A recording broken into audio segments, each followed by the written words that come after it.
दोस्तों, आज हमारे पास है सेल्लो की मैकेनिकल पेंसिल 0.9 mm।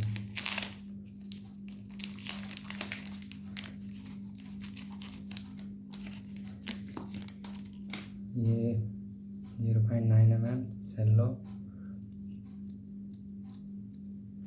फोन चला के देख लेते हैं।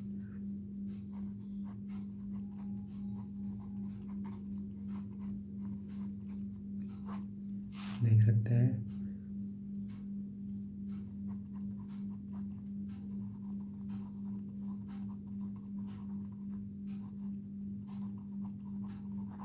जो बारीक आती है 0.5 mm, उसकी नोक थोड़ा बार बार टूट जाती है। उसको इतना लंबा नहीं करके चला सकते, लेकिन जो 0.9 mm की नोक होती है वो काफ़ी मज़बूत होती है। उसको किसी प्रकार कोई दिक्कत नहीं होती।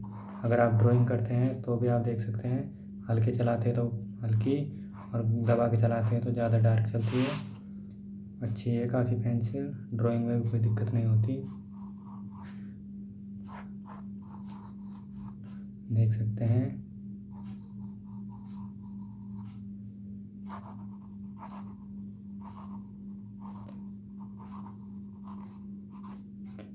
काफ़ी अच्छी पेंसिल है सेल्लो 0.9 mm।